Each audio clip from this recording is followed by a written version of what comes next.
ua afe ma le fitu. Ia o le afionga atu ia atua tupua tamasese efi, lua afe ma le fitu, i le tausanga e lua afe sifuru ma le fitu. Ia ona soo mai loa lea ma le afionga, ia atui ma le alifano, va le toa su alau vi le lua, i le lua afe sifuru ma le fitu, se ia o mai, i le tausanga le nei ma le tae au le nei, pei ona whaatulanga mai ai fo i le tātou por kalame. Mai sa o tafili o lea wa mai tau watu, ia ua a mata ona no foia ia le maota i tuana i mata o le afanga solo el tātou sauninga ma le por kalame o le nei tae au, le ua mai tau watu ia wala e papa e mai le toa tele. Papa e mai mumu. Fusi ua mumu, ia ele ngata ilea. Pe ia wai ai fo ile au fai pese le ala tau te pese ina vi inga o le atua o le sauninga i le tai au nei.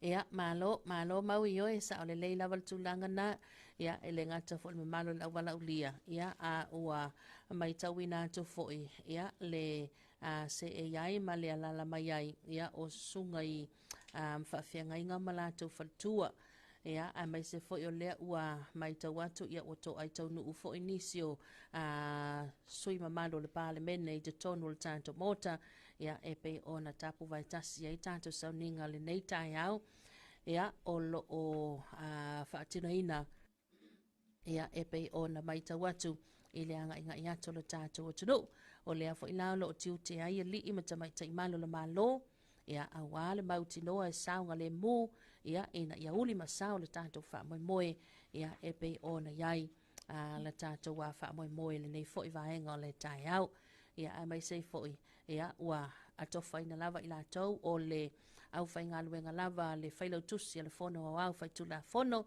ia, malona ofisa, o i la tau tonu nā lea patino tonu iai, ia, le matafa ioi, o le anga ia tolu mamalo le antunuu, ia, whaasino oi le noufuanga ma le vaenga, ia, o tonu le maota e te tauna ese e iai, o la fu o maea o na maa ioi o le lei, ia, vaenga e lalampa pa au ai, ia, i la tau wia, ia, maise o na lea tua ma la tau faltua, o au wala au lia, ia, e pei ona mai tau atu ma silsila atu ia ila tātou o tunuu, ia, i le ala usupo mai a naita ma o naitina, o tau ainga, ia, o a fio anga, o la lafanga, ia, a mai se fo i o tu malo, ia, a wale o pongi ina, ia, o le wha moe moe tele lo tātou o tunuu, e pei ona fofo ina, ia, lea ua tātou ia i le deitai a o toe seanga, ia, ona amata lea, ia, o le vi inga nai fo i le tua, a wasa, tau mate, ia, be tātou te ulia maniale, nei tai a peita iane, ia, e lawa le file mua le tua i me uma, ia, maise le lau le lei, tu langa e pei ona mamoli mai ai le soifua, ia, o le loa loa se tātou o tunuu, ia, mai tau atu e fo i maui, to tele i lātou malanga mai atu ma mau, ia, maise tātou wala ulia mai atu ma mau, ia, e pei ona ngai mai e moni mawina, ia, le wha moe moe tele ala tātou malo, i le nei tai au, Ma lo fa aftai fonga a ta Filipepe o tūlanga na wa a mata ona fa atumulia le maota i tuana i mato o wali mamalo le atu nuu. Moli mawina fa moe moe o nei tai au. Ia ai manatu o le ase iwa vai foi o le nei vai inga o le tai au sina tātou peselea. Ona taliu mai le atu i fa awau le tātou fa asoa le nei tai au. Ma le tua tale iwa o taliu tātou fa salunga i tuana i mato.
Ia, se maltano taimi le vahenga le tai ao lea ua toe 20 minuta le tana tā lea o le itula e valu i le tautu malaunanga le sifonga Samoa. Ia, e le nei fo e vahenga le tai ao. Ia, baui, ia, sila mai lo tātou o tudu ulunga o penga ta wha ilangi e maisel tātou wala ata. Ia, o le falling of aia le nā, e pei ona ta oto mai ai tu tonu o le tātou wa maota. Ia, i tona i mato i le se e fo il mamalo le atudu. Ia, e le mai tau atu.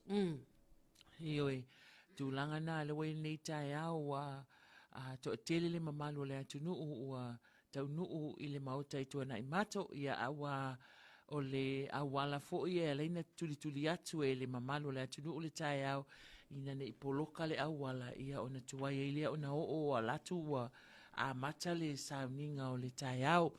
Ai o le aso le nei peia ona fai atu le taimi ua sola. Ia o le aso e wha amauina i le tala wha asoro pito o le tātou atu nuu.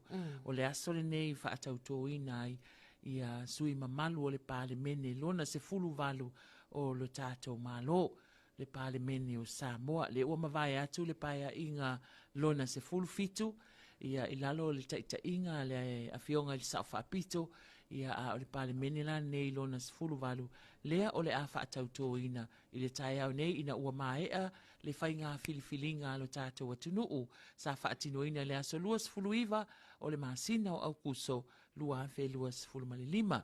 Ia ona se so o ai lea ma le whaitaunga aloa ia e le vai aso mua o se tema. Ia lea ua tātou tau nuu i le aso e whaatauto ina ai sui filifilia o le maota o le Parlemene o Samoa wa aloa ia lo na filifilia ina ua mai al whaitaunga aloa ia ta filipepe. E malo o le tulanga na pe oni ai o le afo e mana ia le sila atu lo tātou atu nuu. Ia o la ia le screen la po ala vai te tono lo tātou mota. Ia a mai so i lātou ia lalampa pa au mai lunga grandstand. Ia o no foa ia pito i tua. Ia o na o tā pena le screen te le lava i le atua luma. Ia tu lolu whaafunga mai le tai au. Ia e whaafaingo fia ia na tanga i atu iai. O le no foanga le nai pe ona e sila mai iai. Ia o lo o lalampa pa au atu iai sunga i whaafiangainga. Ia mo lātou whaletua. Wala au lia umalava e ka le sia ese umalava i te tono le tātou o tunu. Ia le peona mai tau atu, ia o lo o whaailonga mai lava la tonu foa e a lalampa pa awai. Ia ele ngata fo ilai te tono le tātou o tunu. Ia o le wala au lia ile mai tau atu, ia to telefoi ia sunga i whaafiangainga ma lātou whaletua mai nisio e ka le sia. Ia tunu mamau, ia le pea ona se ei mai. Ia malalampa pa au mai o tātou mota. Ia o le siwaenga nā o le tātou mota. Ia i le grandstand pito i lunga. Ia e pei ona se e mai ai. Ia le mamalu nā o le tātou o tunuu. Ia e le nei waenga le tai au. Ia o le mana i o fol tūlanga o le tani lei o le malu o le tai au. A maui. Ioi, ia mana tua e whai lele malu tai au le angai. E te ewa whaisi umi o le sauninga i le tai au. Nei wale peo na whaafonga mai. Ia le tātou atunu o le polokalame le sa tō lau inat. O le polokalame aloa ia sa tuuina mai i le ofisa o le fono. Ia wa umona whaata atia ma wha upu lava i la tō le a fo i le polokalame. Lea sa mātau ma whai mata Filipepe e tō lau inat. O le polokalame aloa ia wa mai au na tuuina mai e le ofisa o le fono. Ia mo le whaatinoina o le sauninga le tai au nei. Ia a toe tō manatu atu ia i ta fili o wai ai ata na o wa ai ai. O wha maunga o le tala anga po le tala wha asolo pito o le Parlemene o Samoa. Po le fono a hofa i tula a fono. O te wa ai sa o le amatanga o le fono a Samoa na amata i le meo le fale pise fale a fo lau te le lava i nei le malai tia fau. O le alai o te wawa ai atu whaapea mai, ia o le tausanga e tasi iwa lua tolu, na amata whaavai ai le fono a whaipule.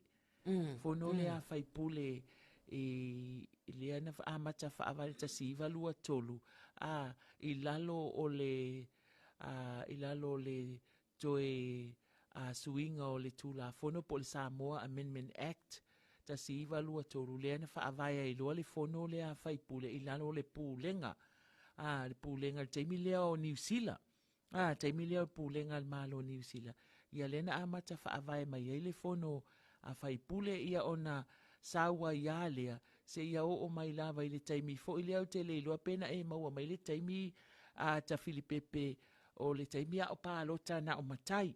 Le aila. Ia, le taimi na sa pālota na o matai a e te suafa matai loa a ia luna winga wa anga va fo i te pālota o matai sa filifilia ia tofi o i tu malo e o mai le pāle mene sa pālota na o matai se ia o mai loa i le tausanga o le afe iwa se lau iwa sfulu ia lea na ia i loa le vaenga leo le universal suffrage ia po o le tūlanga fo i lea ua amana ia i loa o na pālota le luas fultasi tausanga luas fultasi tausanga lea la ua tātou saua ia o mai le taimini nei a o le tūlanga le nasa iai sa filifilia na o matai sa o lātou filifilia tofi faipule o i tū malo ia ngai mai to tonu le pale mene o Samoa. Malo tulanga na ia o le toe tepana i tua ia i le mata mainga ia o le faufauina o le tātou malo e o mai lava le nei tai au. A talo whantu le malo i lātunu i lātou o lo o maua tātou whaasalaunga lunga le tātou tu EP Facebook page mai sil tātou tu EP YouTube channel nei tai au. Ia, good morning, good afternoon, good evening, malo lava le soifo manuia. O le fo mai tawina tono le maota a maui male fa fonga mal sisi le bai le tātou tunu o lo o iai fo ino fuanga fa apitoa ia mo le mo fa ululunga matanga wenga umalava le malo ia le pe ona fa numera ma fa ingoa ia la tonu foa ia pe lava na fa yantul taimi o sola ia le lava le tulanga le sanga le lua iai le fionga le failo tusi al fono au fa tula fono ia malona ofisa ina ia mai o io le leiva enga ia a ua faa avanoa lava ia lunga o tātou grandstand ia mole mamalu lau tele o le tātou tunu ia i lātou leanga ia tu vala ulia olo ia i foi ia fale ie ia po fale kapoleni ia i auta fane o le maota i fafuane i tutonu lava loto a ia o loo faa nganga foi ia a wale tātou faa moe pe ona iai ia le nei vaenga le tai au o le lava mai tau atu o lea fa apea maina initial manu lea turu a fale lima ia aya nga ia tulu inga ta o le vaenga la na baui ia o le ua matua i se e le leila vai le isi si vaenga i toe o pole ai maua lele pakal ta vale ia ma maua lele no foa e tala fea ngai ia o la e fia mana o ia lalam papa awai ia o le tulanga na au i la tofo i lea le fa apea mai o la wanga ia tu iai ia ono sa ila i se vaenga fo i lea pea fa pea ma mao le vaenga ma wai se paka o lau ta vale ia ona e se vale mai la ia le tato maota ia e ngā fo i wha malo siti no ai au Ioi ia mantua fo i ole upu masani wai le tato o malanga whaianga ai timu ia ia ai o la tau ia na usul vave au le na ono sa ilfia moe malele lava la lana matua i vave ona tau nuu i ngā utai tuana i mātou maota ia o la ua maua le leilo na no foanga ia lala le lei ai ia matali tali le taimi o le sauninga le tai au nei leo mai tau watu ia ua tau ai tau nuu nisi o a fionga i tofi ia po faipule foi i le maota i tuana i mātou ia ma o lo ngā lulue le au fai ngā luenga le ofisa o le fono ia mo le whaasino ina o lātou a fioanga ia po o lātou nufoa ia lalam papa au ai.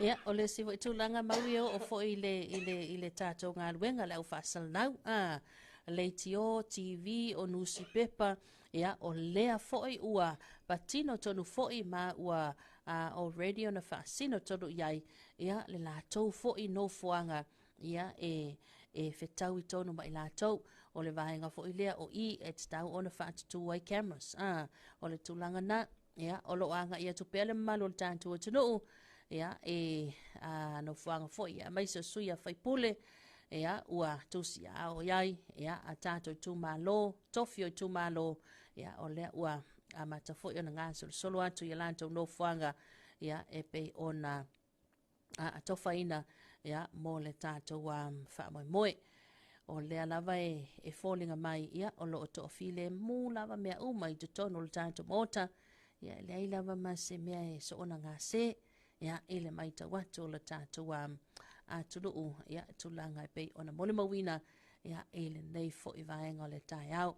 Tele lava o le lanu pae le ala o whaangaina, ia e le nei aso, ia o le whailonga fo'i o le lanu o le manu malo, ia a mai se ia tulanga pe ona iai, ia ele o patino tonu, ia nei pe mai fo'i nisi, ia pe o atu na o le lanu wa, pule lava o le lanu o lula ei, ia ai pe o le mai tau atu, ia na lanu pae, lanu mumu, lanu moana, ia o le la ei lava e te sila fia, ia e te ono me ai ma e au le iai, ia sila atu le talo mai le nal mamalo le atu doo, ia i la tau o lea ua, se e fo i tutono o le tātou mota, ia a wale moli mawina o le tātou wha moe nai ta ma, ia o nai tina, ia mai se fo i o le au malo losi, ia le pe ona mai ta watu, ia e le nei vaenga o le tai au, ia i tutono o le tātou fale. Ono fuanga nai pe ona se e, ia tulanga pe ona iai fo ia tātou wa malofa ala lungia, ia o amapasa o atudu e pe ona iai tutono le tātou atudu, le malo ia pani, ia o le atudu o saina, ia o le malo au whaatasi, ia ma vaenga umai pe ona iai a lātou wa ofisa foi ma lātou amapasa i tono Samoa, ia lea lo o whaasafua o ma iai le wala ulia, ia ina ia tātou wa moli mawina whaatasi, ia le aunga o le tātou sauninga, ia ai mai seo le paia inga lona sfutbal valu le nei le whaatautonga, ia amata mai lava, ia i lana fionga le li pālemia, ona po la uli le mali atoa, le watea po lata i vau fosi, ia ai mai se le kāpeneta, ia o le fonga whetalai, o le sui fonga whetalai, ia ai mai se fo i le whaatautonga, ia o sui mamali umo le pālemene, lima sfutbal tasi, ia lea oa aunga i au te iai, ia la tātou wha moe, ma tātou wha salonga. Ia, sila atu le nā talanga, ia, o le mori mawina to telefo i la tau e malanga mai atu no mamau, ia, a mai se fo i o nisi o le media, mai atu no mamau, ia, mai se lawa tātou pa anga la tamai New Zealand ma Australia, ia, le alo mai tawatu, ia, o le nā ua se e o la tau nofuanga, ia, ma tali foi, ia, le taimi e amatalia alo iai, ia, le tātou wha moe pe ona iai, ia, le nei vaenga le tai au, ma na ia le mai tawatu, ia, o lo anga ia toi foi, ia, le to tele o le tātou. Tudu ua maui? Ioe, ia, maa lo fonga ta fili o le tūlanga nā lo ia nei tai au lo mai tawina, ia le anga i mai pea o le mamalu o le atunuu, ia ai mai se lava, ia o ila tau o lo whaatumulia i maota, o tau a inga, ia o sui mamalu, o le a whaapea o na whaatautoina i le tai au nei, o ila tau ia to tele ia i mai tau watu iai, o la e papae, o la e mumu ia, o le la e lava e te sila fia e whetau i le lei matatono o le maota, ia ma le sauninga o lo whaatino ina nei. Lo whapea foi o na whaatino le tiute o malu o le malo, ia wao i la tau ia, e pui ia le saunga le mua so o se sauninga, wha le malo alo tātou watu nuu, i taimi umai whaatino ai. Lo o whapea o na whiwhio pea le mamalu o le atunuu, a mata lava o na ngā solo atu sui mamalu o le a whaatautoina, whapea o lātou ainga, ia e meiso le mamalu o le wala au lia e pei o na fonga mai iai, ia e tele a tātou malo ia o lo i totonu o lo whaipaanga mo le tātou watunu o lo i totonu o Samoa o lātou sui, ia e maise fo i o le wala au lia whaapitoa i le motu i sasae ia tutuila mamanua, ia Amerika Samoa, ia whaatalo whaatu Amerika Samoa i le nei tae au, ma lo le soifua manuia, a tono o le nae te mai moa mai, i lunga o le tātou 2AP Facebook page, ia ma e maua mai ai, ia tātou whaasalaunga tu sao nei, o lo tau mawhai i whaamtangtala i nātu, ia le tūlanga o le tātou polokalame o le sauninga i le nei tae au, whaatalo whaatu i whaafonga mai a tutuila mamanua i le nei tae au i ona motu o loo maua mai tātou whaasalaunga o tātou uso i sae. Ia au le pa ia lava lea au asua ma le vai whanua fo mai tūlangi sa ole masale au mua ma le lau niu sae lua. Ia taliu mai fo i le motu i tū mua nei, whapea fo le motu tele i salawhai, ia le pule ono i salawhai, tū mua ma pule a inga i le tai ma le va au whanati. Ia malo le soifua manuia i lo tātou watunuu e manatu, ia e le ai lava se mea o ngā se o lo o whaapea o na solonga manuia le nei tae au, whelanu lanu wa ile maota i tua na imato, a o ngā lulu e fo ile au whai ngā luenga. Ia ua mai a fo i o na whaavasenga le no fuanga mo le au tu stala ma le au whaasala lau, lo la tau lava tuli manu e a ngai i ai, ia mo le whaatino ina o le lato ngā luenga ina ia aua ne i whaalave lave ina, ia le taimi o le sauninga o le aso ana nafi ta fili, le sa whai ai le whelua inga a le ofisa o le fono, ia ma le vasenga o tu stala ma le au whaasala lau, ia mo le whaatino ina la, mo le tala noa ina la o le aso le nei, ma le vaenga e iai ia le media ia po le au tu stala ma le au whaasala lau, awa e tā ua fo ila la tau pito la au ma le la tau ngā luenga, o le avatu o le tala i lo tātou atunu ma le lalolangi e tusa o le wha moe moe o le sauninga i tai au nei, o le ala na whaatino ana fia le ala fo ila ua uma o na whaavasenga le la tau no fuanga, ia ai meise le au whaasala lau uma ma le au tu stala,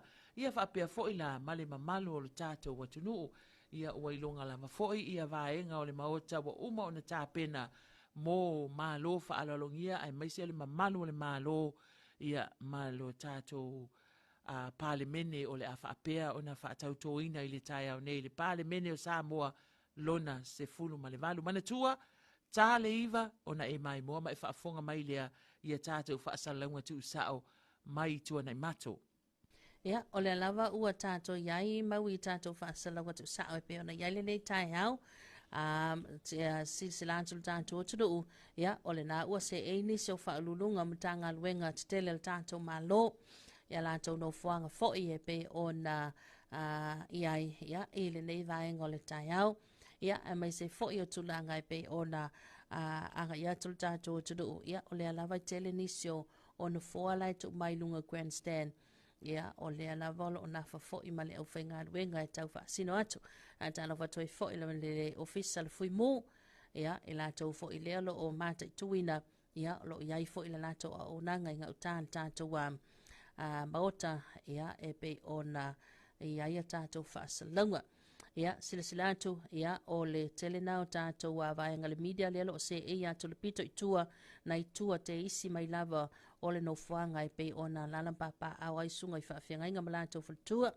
Ia, o vaenga le media, o le TO, TV, o newspaper, ia, le ngata i tono le tātou o tinu, ia, a o le telefo i o au o nanga whaasalau, ia, le alo mai tau e malanga mai atunu mamau, ia, awa lava le longo puili ina, ia, o lo tātou o tinu, i so o se tafo le nei lalangi, ia, pe ona il tātou wha moe, o le si tū na o le tātou mota, ia, e pe ona alala papa awa toi o lunga fo ila na le grandstand, ia le pe ona tanga i masilasila atu ia ilo tātou tunu, ia ile au le lei o wha solo a nai ta mama nai tina o whalitoa matausi, ia o lātou la e whelanu wai, ia maisi o lātou sangisangi fia, ia e tūlanga e pe ona mole mawina, ia le nei tai au, ia o le si tū na o tātou mota, ia mana tua wai tātou grandstand whaata amilo ai tu e tolu wanga nā lava le atu iluma ia e le o iaise grandstand ia o au lesi au tafa malesi au tafa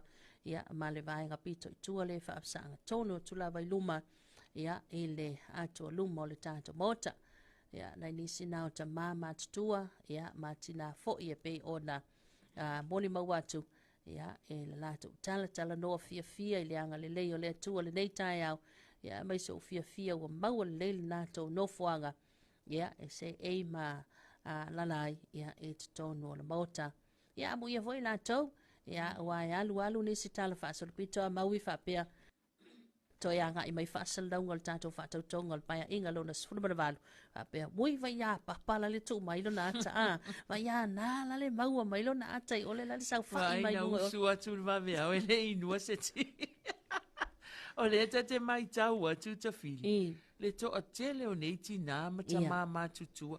A whaila o le lima le vavea o le na tau nu ua i le mauta. Ia, pa ua le tu langa fo i le whaata ua le soifua maloloina. Ia mua lava whaise i puti ma sina tau mawhatanga. Ina ia ua ne i alu le tātou Pokalai. sauninga o le nei tai au, ia i se whaale tonu o se tasi fo i lea. Ia alea mai tau atu, ia ua fia, lai talo fia sa o ia o e tawhili. O taimi whaapene, pa wale me ia maua le aka le kiwi. O wae alu aso kilo aku lea ai to e saula ia ata nei e to e tepa i se si foi whaatau tonga o le isi paia inga le lumanai. Fai mai lea ia o le tausanga lea o le aso sfulu ono lea o se te mai le tausanga i lua afe lua sfulu lima.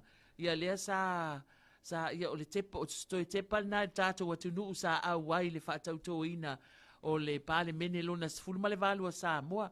Ia lea o lo o ngā solo atu pea lo tato watu nuu.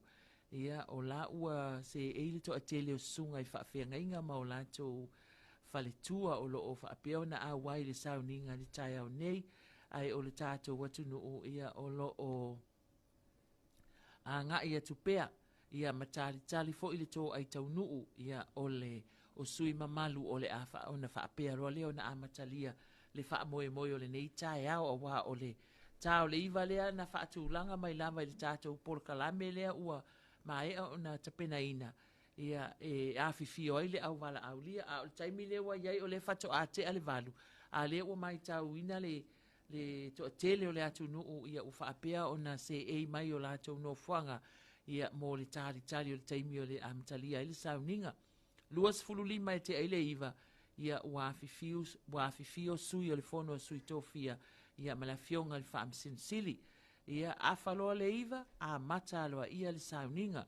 Sauninga lea o le sauninga lotu lea e taita ia e le sunga ia Reverend Panapa Fata To'o o le kalesia whaapotopotonga kia wisiano i Samoa i Sasina. Ia amae alola tātou sauni ngā lotu o le tai au nei. Ia ona so o iloa lea i le sfulu lima e te aile tu lai se fulu. Ia ma le sauni ngā whaapale mene tawhili. O le sauni ngā lea whaapale mene o le a wha iloa ina, o le wha iloa ina lea o tusi wha maonia o le filifilia.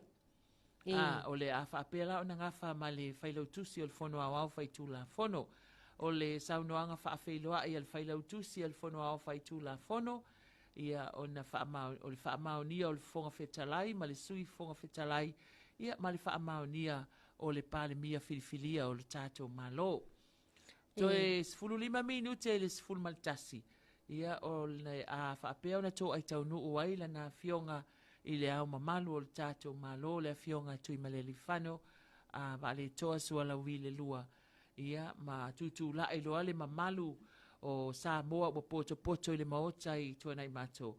Ia mo le taunuu aloa ia atu o le au mamalu o le malo. Ia masia sia le tūla i whaaloalo a malu o le malo. Ia o nā fio loa lea o le au mamalu o le malo i lo nā fio anga. Ia ai whaatino le taulanga a le angai. Ia o le taulanga a le angai. Ia o le afoi, o le tula fale fo i lea na te tausia tono le mautafono le salelesi ia o lana taulanga lea i whai lava i taimi uma ma aso uma i whaatino e le fono tanga le pale mene. Ia a mai a loa le taulanga lea ngai ia o na taina loa lea o le vii o le sao le tonga e malu o le malo. Ia o na soso o loa lea o le whaatautonga o le fofonga whetalai o le maota. Mai ale nā o na so lea ma le whaatautoina o sui usufono filifilia o le pale mene lo na sifulu valu o Samoa. Ia o na so lea ma le male lenga mai le au mamalu o le tātou malo. Ia o na mai alo lea o le male lenga le au mamalu o le malo. Ia o na tolo po ina lo lea o tau o le manga le fono au au whaitu la fono. Ia ai so loa ma le sauninga wha le malo o le sauninga wha ai ula lea. Le ai a mata i le saunoanga le whailau tusi o le kāpeneta. Ia o na so ai lea ma le whaatautoina o le afionga i le pāle mia. Ia o ne whaalinga mai le pāle mia. So o ma le whaatautoina o minista o le kāpeneta. Whaatasi ai ma le whaatautoina o minista lango. Ia so o ma le titalo o le whaapaiaina o tō whinga. Whaia lea e le saunia lea le taitai o le sauninga. Ia ma le titalo whaamanuia. So o iloa ma le saunoanga whaai ua le pāle mia filifilia le tātou malo. Ia ma le tau mawhitanga. Ia o le whaangasolonga na o tātou porkalame pe a whai o le nai te tau sa ili mai. Po o le are whaangasolonga o tātou porkalame. O le porkalame le nana tu uina aloa ia mai. E le ofisa o le fono. Ia ua uma o na tāpena ina mo le wha moe moe o le sauninga la lea i le tai au nei. Malo lava le fonga maui i oe o le tau whaapula atu le nā o le tulanga pe o na ia ile awivi ia o le tātou wha moe i le nei fo iaso o le ala fo ilea ia o le tātou wa whaasalanga tu sao atu pia tātou wala leo nei a maisala la ata le malo le TV iwa ia i tūlanga uma mafola uma e pe mai a tātou whaasalanga ia a maise fo ile to tele me malo le atu duu ia o lo alana papa au so o staffa ia mai tau atu fo ilo tātou atu duu o lea ua anga ia tu tutono le tātou bauta ia le tau wha le ngoma tua le fionga le ngoma tua ia ale vena ale ia a maise foi ia le nao lo anga iatu ia anga iatu ai lo muli atu ai ia lano fionga i le la auli le bali atoa le watea polata i vau fosi ia o lea ua a matalawa na ngā solo atu tutonu ia lo lātou la ei le muatasi ia maise le lātou la ei lano mu ia o le lātou wha solo le ula fala lano ena ia le pe o nā ngā iatu ia o le fionga nā le la auli le mali atoa a le watea polata i vau fosi ia le nā ua talo mai le mamalo le anturo ua se ei ma lalam papa au tonu mota ia e tulanga i pe ona iai le nei fo i vaenga o le tai au ia e le mai tawatu ia ua ese fo i la ngona o le nei tai au la tauia ia e tonu mota ia a mai se fo i le mai mo mai le tatu tudu ia a ta siai le na fo i wa anga ia tu le solo ia a fionga fo i fai pule ia a mai se fa fale upulunga le tatu tudu ia ua anga i faatasi atu lava tonu sila mai matanga i mai ia o le lato toninga lava le nā lanu mumu o le lato wa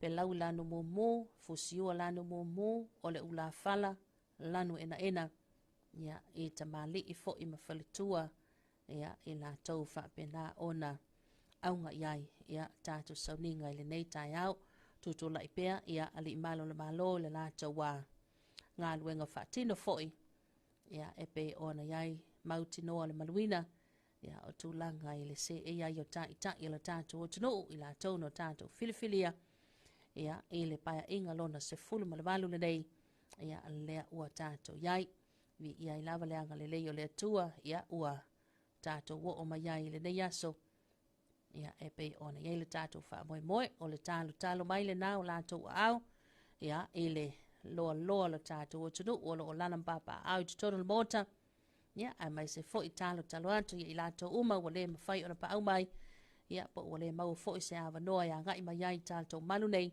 ia a o le alo mawhai o na mai moina ia a tātou whaasa launga i lunga le ala ata le TV iwa ia ma le tātou leiti o nei ale tu ipi ia ele ngata fo i ia i soi mamalu soi a whaipole ia mai se lo mai tau atu le lava lo a ngai mai tonu to telo le tātou o tunu ia e tulanga pe ona ia le tātou wa a tai au le nei ma le aunga le tātou waso le nei ia i le whaamawina fo i tala whaasolopito le tātou o tunu o Samoa ia a baisi ai o tai o lo tātou ma lo e pe ona moli mawina ia o lo o tang mawhai lava le au whai ngā nuenga au whai ngā nuenga le official fono ia ma le au whai ngā nuenga le official ba le mia ma le kāpineta ia a le ala o ngā lulu e whaatasi ina ia mawhai ona ofi uma le to tele o tātou wala au lia i tutono le malu ia a maisio le anga iatu ia alo tātou o tunu au le lei tu langa pe na i tā penanga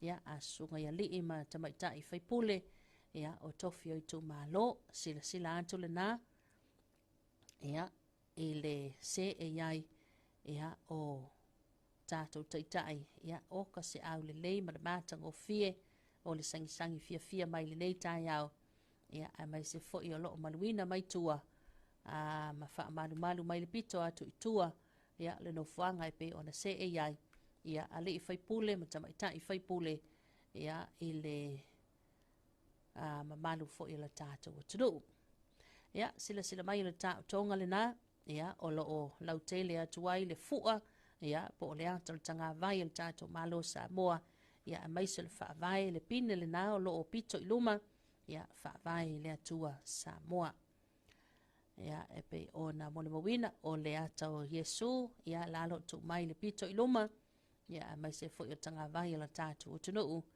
ia falling of ai lava na le ia te tono le tato mo te fono i tia faunei ia o le ata fo ile na ia e le o iai se isi vai ngā suia e pe ona iai le tonga ia o te tono le tato mauta lo whangaina ia mō le nei taimi. A maui? Ia, malo whakafonga te whiri pepe o le tūlanga lava le nā. O lea i mai tauina le tātou mauta i tuana i mato ia anga i ato o lea mai tau watu ia ua to tele lava o whaipule o le vaenga wha upu whai le wha tua le atua Samoa watasi ia o le nā ua awhiwhi o mai o lātou no whoanga ia Italia fo i le taimi o le sauninga o le tai au nei ia whatasi fo i ma whaipule uma o le pale mene i le vaenga wha upu whai le HRPP ia whapea fo i le vaenga wha upu whai le SUP le SAP Samoa wa poto ia ai maise ia o sui tutu ta ito atasi ia lea sa whapea o na pale mai i le whainga whiliwhili ngā lo tātou watu no o ia na se i mawai atu nei.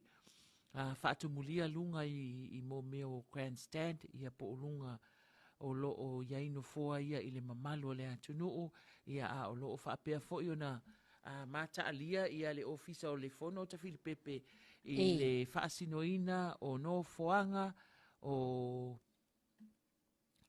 le mamalu o le auwala au lia, ma lo whaano alongia ai whaapea foi le mamalu o le tātou watu nu, mai tau watu ia o le nā ua taunu watu ia le fionga ia whale mawaenga o le tū māloa le ipata i tū pā i lalo ia o taunu watu i to tonu o le maota ia mawheloa ia tu foi isi sui whaipule ia o lo o ua whaapea o na iai to tonu o le maota ia e talia ai le wha moe o le nei tai au o le wha moe ia o le wha moe o lo tātou watu nuu o le wha tautoina o le pāle mene lo na sifuru valu o Samoa ia po ila tōwia o tā itai o Samoa o le a taita ia lo tātou watu nuu mō le isi lima tausanga ia le mai tau watu ta fili ia to e ai atu le mama tua ia te peato le o lo sa whai mai ia o le tūlanga fo i lea o toi fo i o ia le ulu sina o lo o iai po le tangata pito matua lea o lea iai te tonu o le sao whainga ne ia sui mamalu ia ufa apea na toi fili mai i le whainga fili ngā lo tātou watu no. Mana ia. Ia malea fo e mai tau watu i le isi pito o le maota ia o lo o ngāo maino foa ia manatu o la ua whaato a mata o na ngā solo atu isi sui mamalu i le taimile nei anga i atu le maota i tuana i mato o whaapea o na se e mai le mamalu o le atu nuu i o lato no fuanga ia le ai se pisa to a whimali e mea uma ia tātou tālu sia i le alofa o le atua na te malutia Samoa ma taita ia Samoa i lana sauninga i le nei tai au mō le whaatautoina o sui mamalu o le pāne mene i le tai au nei. Ia, o lo o hanga i atu pea le mamalu o le atu nuu i le nei tai au. Ia o whaapea foi o na se e mai ia sunga i whaafeangainga ma o lātou whalitua mai tau atu foi.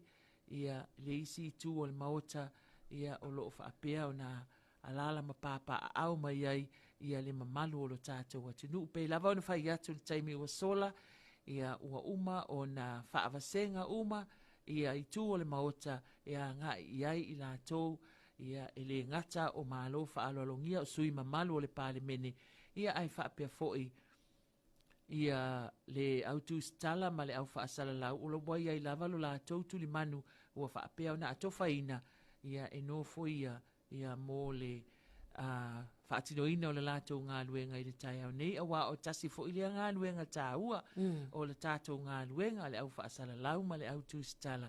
Ia awale longo atu i lo tātou watu nuu o le whaangaso longa o le sauninga i le tai au nei, mai tau atu i le whionga i le tamaita i whaipule ia ana rosa ale molio o whapea foi ia le fionga ia toi lupe pou mulinuku one semo ia o le a fionga foi le whaipule wa toi tula i mai sa avea ma minista o le matanga luenga le nei o fiso ta inga mwhaamtalanga te konolosi ia peitai ina ua whaia fisuia inga o le whainga malo ua mawai atu ia leana toi se e mai ai loa ia le fionga ia mauu si osi pue mai i le tofi minista o le matanga luenga le nei ia se ia o ina wha mawai atu ia i le vai aso o tua nai ina ua maea ia la lato nofo inga le paia inga lona sfulfitu ia a o lea la ua a whaatino i le aso ia le whaatauto ina o sui mamalu o le paia inga le pale mene o Samoa lona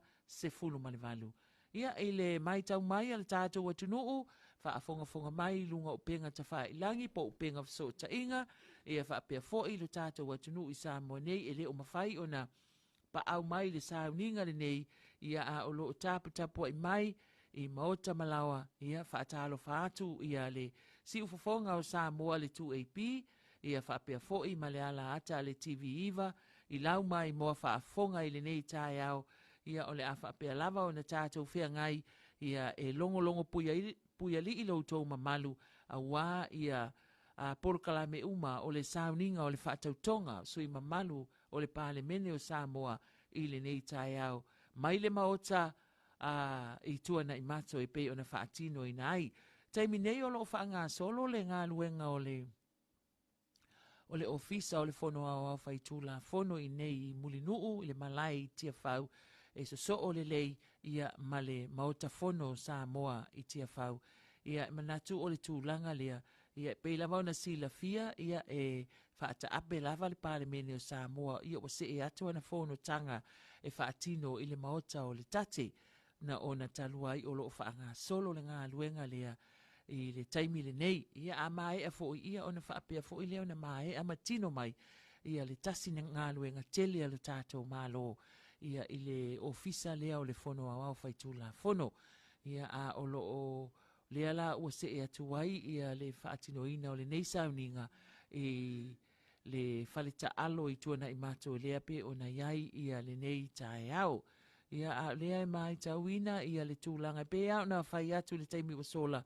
ia ua uma ona whaatutua tātou screen la popoa, ia a wale a manino o le sila alo tātou watunu o loo iai i to tono o le maota i le taimine nei, ia e matai tuwina, ia mamoli mawina fo i sauninga o le whaatautonga, a matai le sauninga alotu, na se so o ailea ma le sauninga whaapale mene, ia ai whaaiu i le sauninga whaale malo, le ai whaatautoina i le kāpeneta fau, ia fionga i minista, ia ai maise ia o sui minista, ia po o minista langolango, Associate Ministers o le kāpeneta o Samoa. Malo le fonga maui, ioe tūlanga lawa nā e pe o na tanga i ato iai, ia o a fionga nā ia li i whaipule, ia e pe o na iai le vanga whai le whaatuatua i le atua Samoa wadasi. E fo inisi o tofi o tātou tū malo, ia o le o toi pale mai, sa ia i fo i le lātou so i fua tautua, ia i le nāpaya inga lona sifuna marfitu o tuana i atu, ia o le fo i o toi tusi a au i tū malo, ia ma toi tofia e vea ma whaipule le nei paya inga lona sifuna marvalu, ia ai ai fo inisi o tātou a tofi o i tū malo, ia o le ulua i taimile nei, ua wha manu ia inai, ia ma se e iai, ia e no foa wha pāle mene, ia o le paya inga lona se fulu marvalu le nei, ia lea ua tātou iai. Ai o lo ngā solo atu pēl tātou o tunu, o lo mai tau atu, ia o lo ngā solo mai pēl tātou o tunu, e te tono o tātou malu nei, ia tūlanga pe o na moli mawina, ia to telefo inisio suyo o au whai ngā luenga le māloe pe o na iai, ia a o le nofuanga a toa lawa le nai pe o na sila mai iai le tele o le lanu pae, ia o le nofuanga nā lea lo whaapitoa i sunga i whaafengai ngā malatou vantua, lea ua ngā tu fo i te tono o le tātou mauta nei, ia le nisi fo i o fionga i whaipule, ia e pei o na iai, ia le nei vaenga o le tai hao le maita watu le tātou tunu. Ia lea lo o la e le tele o le lanu pae,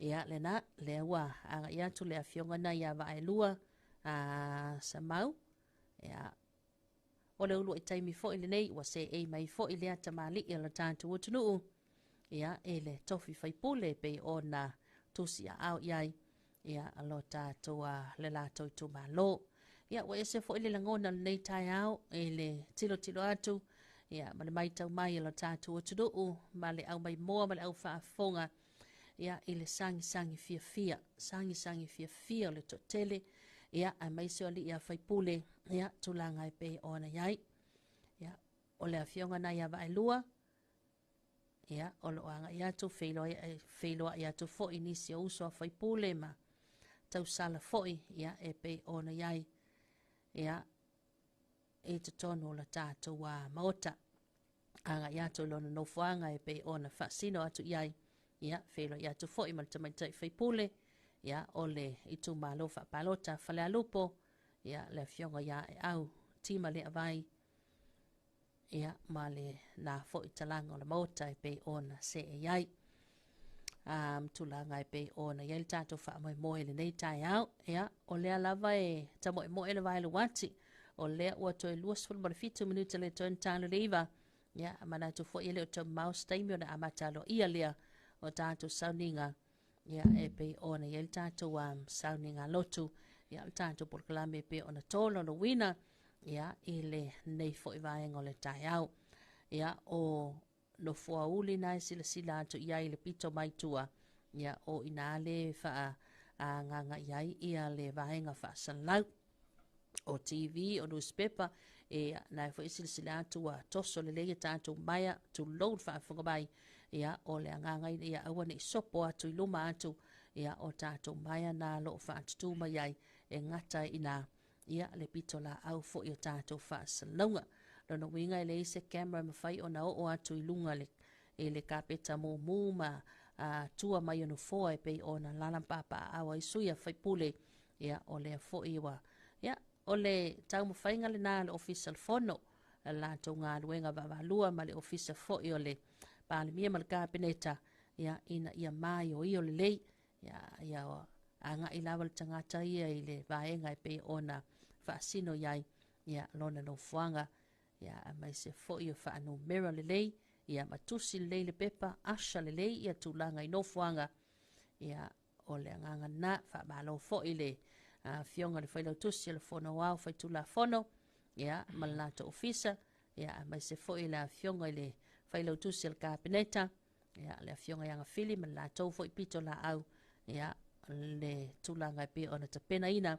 ia la tātou malu o le sila atu le na ia ua whaatu mulia vaenga malawa i tutono le tātou mota ai alo maitawina ia le anga ia tu peo le tātou utunu ia ma le anga i mai peo i lātou wa tautua upenga mai le lātou wa tau mawhai mai ia o le tūlanga nai peo na iai ia sila atu ia tala noa fia ia whawhiroa i fia fo ia fionga ia li i whaipule ia e le nei vaenga le tai au le lātou mānaia au le lei foi ia la le pelau e pae ma le fusiua lanu moana ia o le ula fala lanu mumu ia ua mātanga o fie foi ma ono mea ia sunga ia li whaipule ia lātou la ma lātou wha solo e le nei tai au ia o lesi tūna i lunga le tātou grandstand ia ua tau wha au fiofi ma iaile mamalo le atu mai se lātou lea ua whato ato ai tau no utitono le tātou malu nei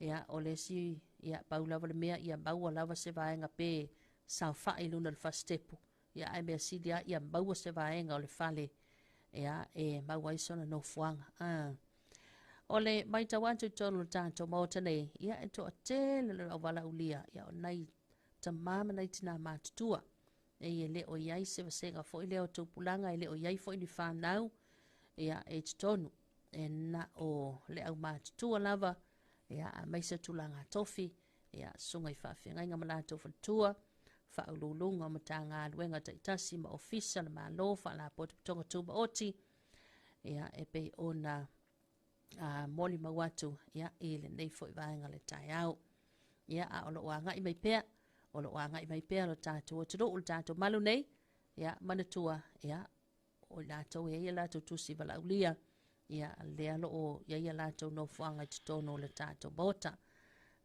tulaga pe ona iai ia mai tauina fo'i ia i tutono o le tātou malu nei ia o loo taufai la uma le ula fala lanu mo ma le ula fala lanu ena ia a le totele o nai tamā le tātou atunuu ia o fale tua matausi tamali i tupu mai ia i lātou loo lana papa'au mai lea nofuaga lea fo'i mai tau atu lea ua se'ei ia stasi fo'i o tamali'i e noga le tātou atunuu ia le suga iā David Tua to'alepai David Tua ia ma lana ula fala lanu ena ia mai se fo'i nisi o tamali'i le tātou atunuu ia latou mole mauina ia e lē toe tau fa'ailo fo'i lea tamali'i le tātou atunuu i lona sao ia e tulaga pe ona agiagia ai tagavai o Samoa ia i le tātou lalolagi atoa ia o silasila atu le talaga lenā ia o le tātou malu lo se'ei mai ai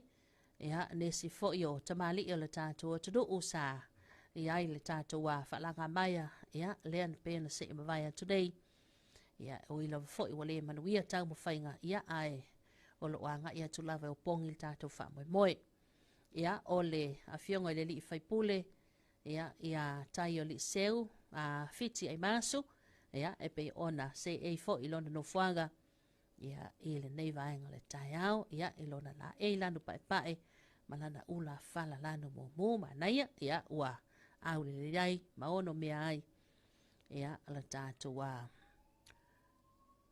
vaega lenei taeao ia maui e mai tau atu o lea ua lagona atu le leo sailini i fafo le tātou malu Io e malo lava tafili sa unoa i le nei taeao ia o le tūlanga lenā o lea ua whaalongoina fo isa i lini o taavale a malu o le malo ia e manatu ia awa o lea ua amata o nā ngā i mai a tātou malo whaalongia manatu o le ia i le malo whaalongia ia o le kovana lea o Amerika Samoa i o tātou motu i sa sae ia manatu la o tātou malo ia o le ua amata o nā ngā i mai i lo tātou maota nei tuana i mato lea ua mai tau atu ua to ai tau nu mai le afionga i le li faipule o le tu malo fale ata numero tasi le afionga i le tupufia ia famuina o papo sona i o eti i le maota me mau whapia foi o na whaasino atu i ai e le au whainga luenga ia lona fioanga ia e alala ai ma i le vaenga o iaia li ma faipule ia po tofi foi filia o lo tātou pāne mene.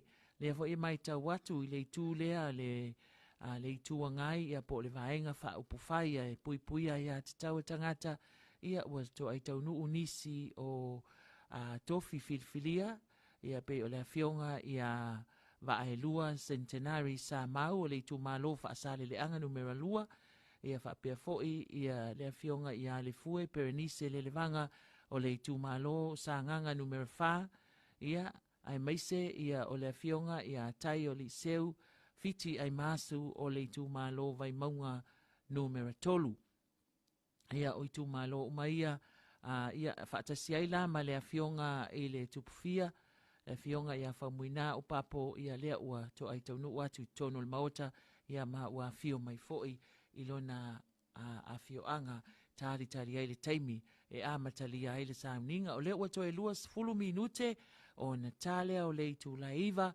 ia manatua tale iva le whaatulanga mai le tātou porkalame ia o le a whapea o na taliwa tuailoa tātou whaasalaunga e amatalia le tātou sauninga i le nei tae au e amata le sauninga lotu a wai manatua le tātou atinuu e mua lava mea i matau tu sa e mua o na tātou avelevi inga i le atua ia i lo nā lofa malonanga le lei wa mawhai ai o na whaataunuina le nei aso taupoina ma le wha moe o sa moa e ala i lana sauninga o le whaatautoina o lana pāle mene lona se fulu ma le valu.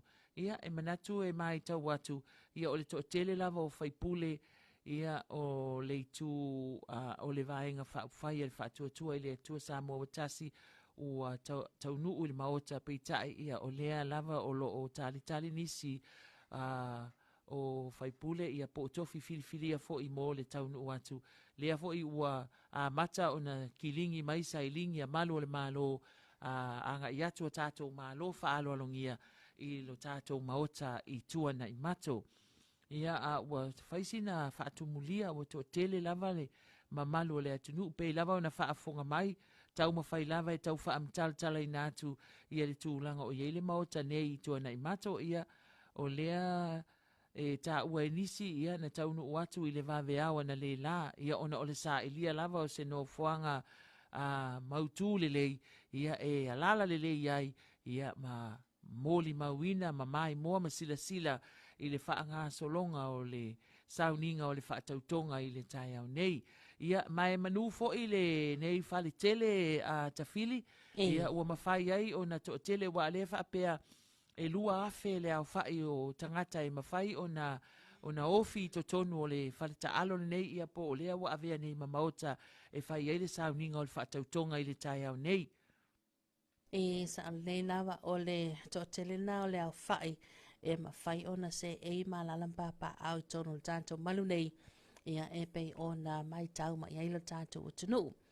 Ia o le tulanga na o lo anga i mai pia e tonu. Ia le mamalu le atunu le mamalu le awala ulia. Ia matulanga umai pei ona iai. Ia le tau mawhai mai. Ia toi titi lava whaatumulia atoa lava e tato no fuana o lo o silisila ato lo avanua. Ia ua patino tonu i la tau ia ua whaanganga ia tato no fuana. Ia ai pei o lautele lava o tato wala ulia. Ia le alo ia ilunga o tato grandstand. Ia o le silisila maina le tato o tunu. Ia tulanga pei ona se e whaafsanga i le leilava. Ia a tato no fua foi me no fuanga. Ia i le talaluma o le mota. Ia e pei ona lalampapa au ai suia whaipule. Ia o le itu tawanga vale. Ia le nalo se e mai ai. Ia le vaenga whai le whaatutua i le tua sa mo utasi. Ia i le lato toninga lanu mumu. Ia o le itu taumatau. Ia le aloo lalampapa au mai ai.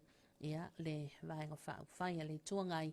Ia po le vaenga le HRPP. Ia le nalo a matalawa na ngā solo atu. Ia ali whaipule pe o na moli mawina.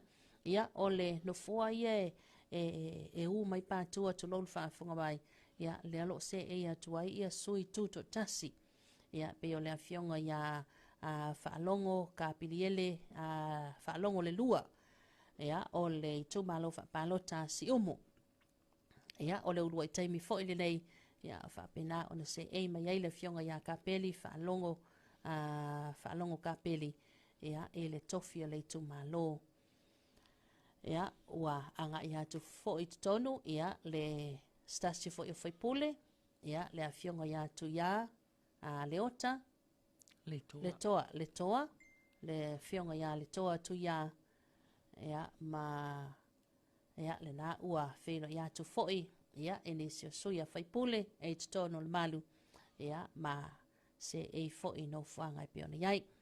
Ia mon mawina foi ia le wanga mai ma se e tonu tātou mota ia nisi foi o liim te mai tai wha masino ia tūlanga i pe ona ia i foi le lātou ngā luenga wha masino ia e lo tātou wa atunu nei ia le nā ua to ai tonu uatu ia e te tonu le malu manga iatu i lātou no whanga ia e pe ona wha sino tonu mo i lātou ia e le nei vaenga le tai au o lo tali pea ia toi titi lava ngai mai tulanga pe ona iai ia mai mai e tātou ali i mata mai tai whaipule tonu mo tai lātou no whanga ia a mai se fo tātou wala ulia o sailini le ana langona atu ia o le whaafonga le tātou tunuu ia o le awhionga le li whaamsin sili ia to ai taunu atu fo i tonu le tātou lotoa ia lona sa ia e pe ona anga ia tuai ia e le nei vaenga le tai au. Ia, na o silsilatu wa to ai tau nuu ia stasi fo i o ali i whaipule. Ia o le awhionga ia 5 gram tua lau le lei. Ia. ia le ua to ai tau no. Le fionga ia lima gram toala lelei ia o se tasi fo i o sui fou o le pale mene lea ua tula i mai ua filifilia i le tu malo vai maunga numero 4 ia i le paia inga le nei lona sifun ma le valu.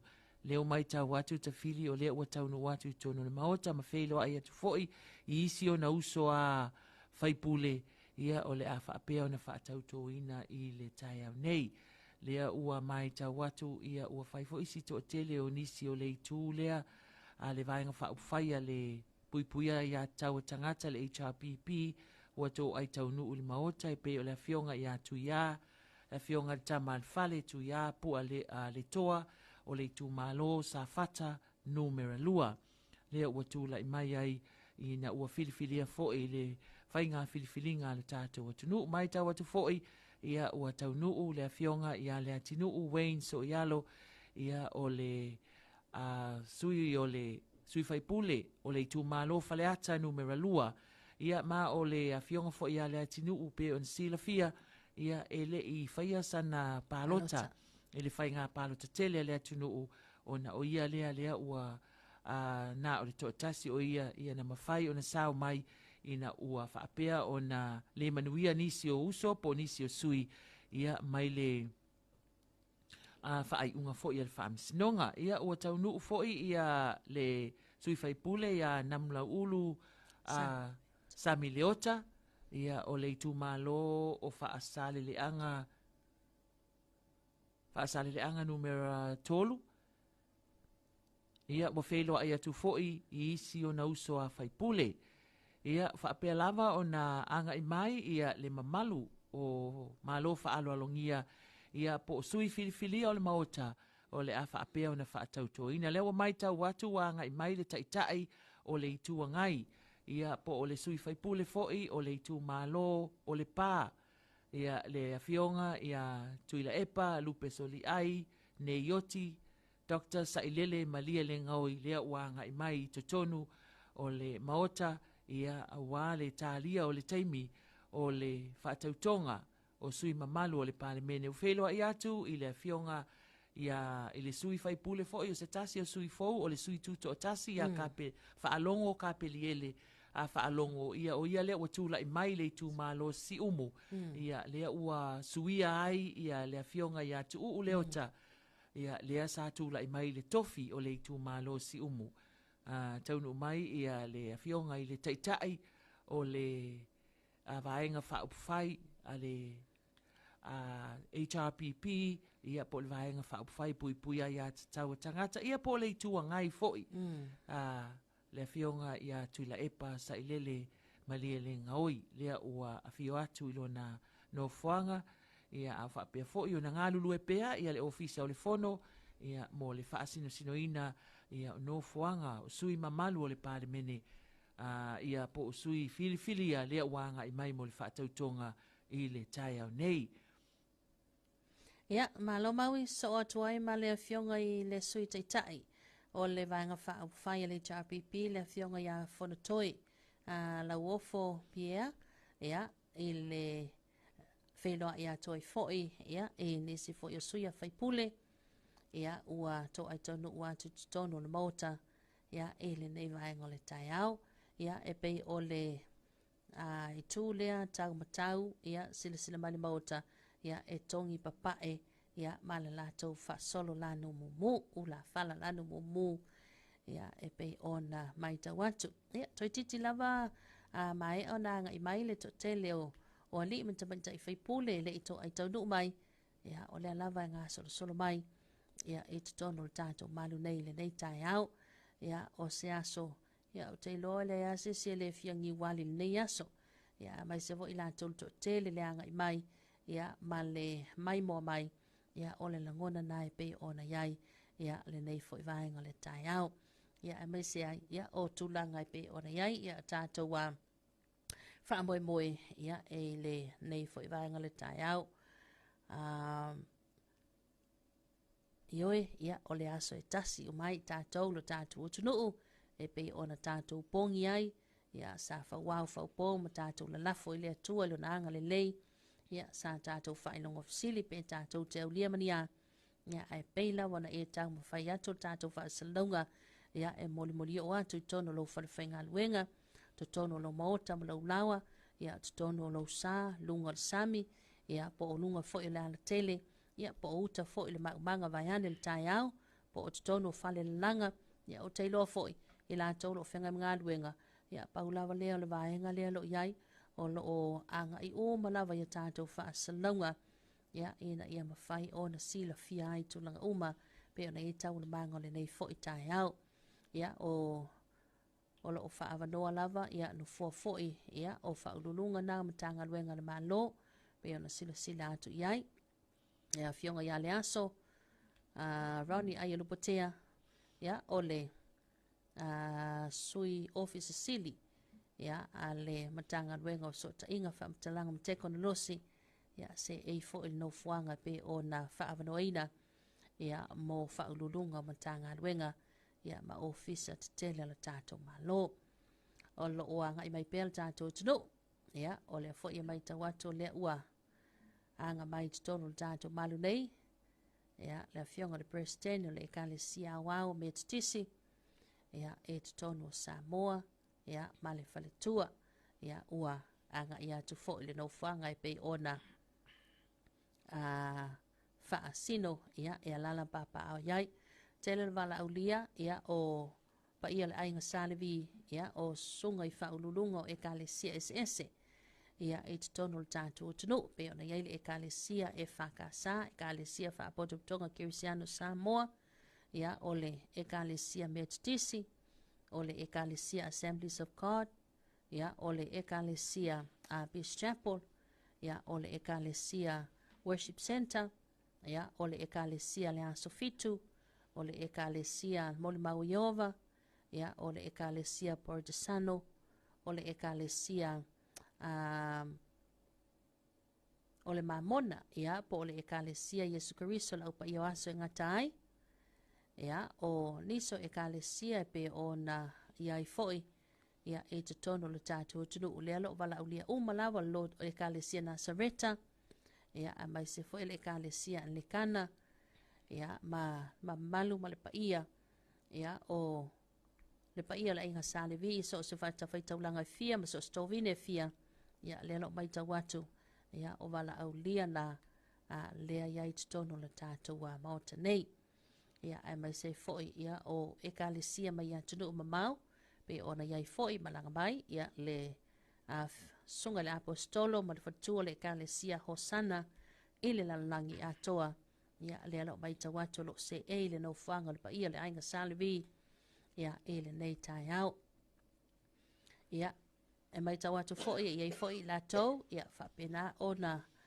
wala aulia fa pitoa i fa fianga ia o le nei vaenga le tai au ia i fo i nai tamali ia lo tātou tunu ia le mai tawatu ia o lo anga i mai male pu fo i la lea Israelu ia lona winga ia e ia ile whaantinonga le nā i tutonu le tātou malu nei ia e se taimi le nei vaenga le tai au ia o le no fuanga na e pe ona se e atu iai ia sunga i whaawhianga inga malato whantua e pe ole wha malunga lava leo so sauninga tele le tātou malo whaatinoina ia a iai lava ia suiva ai o le tua i se sauninga ia o pa ia fo ile nā e pe ona moli mawina i tono le tātou malu nei ia ua ono mea ai ia la lato se e mai ia ino fuanga e pe ona lala papa au mai ai ia ole loa le nā ma lau tele nā le tātou tunu ia sila ato iai lo tātou tunu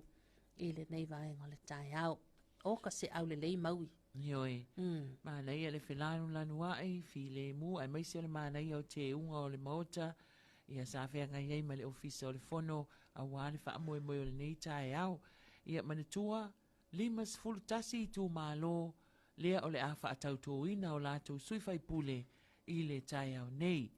Manatua vai maunga numero tasi, ia lea ua tūla i mai ai, ia le fionga ia pāunga, te o matavu i tala le lei pāunga, ia i lalo le vaenga wha upwhai ane wha atua i lea tua sa mō watasi ia ua suia ai ia lea fionga ia sula manaia tau ili tui vasa lea sa tula'i mai ai le tofi o le tūmālo.